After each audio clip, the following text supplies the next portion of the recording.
Now for Psalm 115, there's not an awful lot of commentary to give right here. It's pretty straightforward, but it has to do mostly with that of idolatry. And we're going to show the stupidity of idolatry through the scriptures as it shows very plainly just how moronic it is to worship idols. And today we have cars, clothes, and self. People worship self more than anything nowadays. But verse 1. Not unto us, O Lord, not unto us, but unto thy name give glory, for thy mercy and for thy truth's sake. Wherefore should the heathen say, where is now their God? Notice how the psalm begins, not unto us give glory, O God, but unto yourself. Let no opinion of our own merits have any place in our prayers or in our praises. All the good we do is done by the power of his grace, and all the good we have is the gift of his mere mercy, and he must have all the praise for all these things. But then they go on in verse 2 and ask, well, where is your God at? But our God is in the heavens. He hath done whatsoever he hath pleased.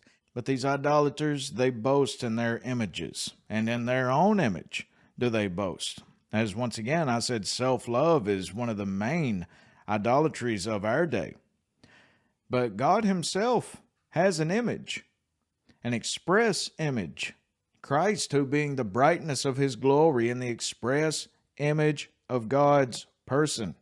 Remember, Jesus says, if you have seen me, you've seen the Father. See, because the Father is spirit. Jesus is the mediator, man and God in one. That is who we look at, and we see God. So the psalmist so boldly declares our God is in heaven. And then he goes on in verse 4, their idols are silver and gold, the work of men's hands. They have mouths, but they speak not. Eyes have they, but they see not. They have ears, but they hear not. Noses have they, but they smell not. They have hands, but they handle not. Feet have they, but they walk not. Neither speak they through their throat. Oh, I mean, what a powerful God. You have to carry your false God. And the psalmist perfectly defines the idolaters in verse 8. They that make them are like unto them, spiritually deaf, dumb, blind, crippled, in darkness.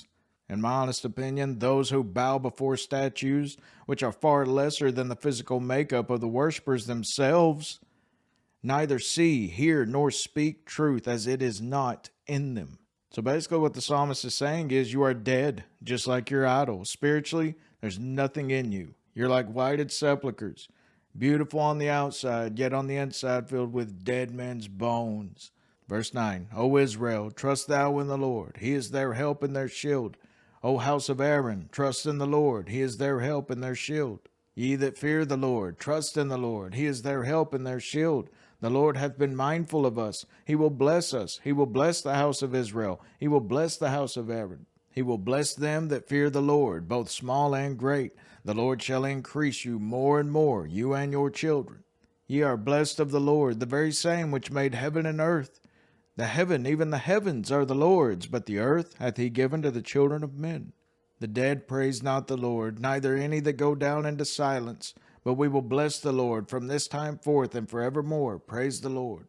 Now, what is being meant right here in verse 17? The dead praise not the Lord, neither any that go down into silence. Cambridge commented on this. The verse is partly a stimulus to employ life rightly, partly in effect a plea, for if the Lord suffers his people to perish, he will lose their praises.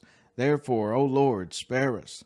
Now that is the end of the chapter, but if you'd like to just hang around for just another minute, I'm going to read back into what Isaiah wrote about these idolaters. He heweth him down cedars. Speaking of just a man going into the woods.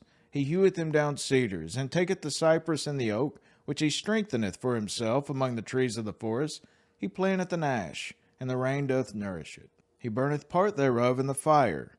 With part thereof he eateth flesh. He roasteth roast, and is satisfied. Yea, he warmeth himself, and saith, Aha, I am warm, I have seen the fire.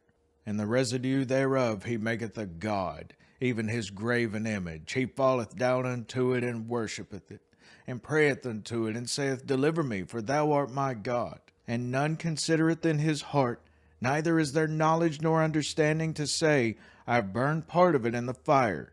Yea, also, I have baked bread upon the coals thereof. I have roasted flesh and eaten it, and shall I make the residue thereof an abomination? Shall I fall down to the stalk of a tree? Something in which you have had total control over this entire time. Suddenly, you're going to bow down to it.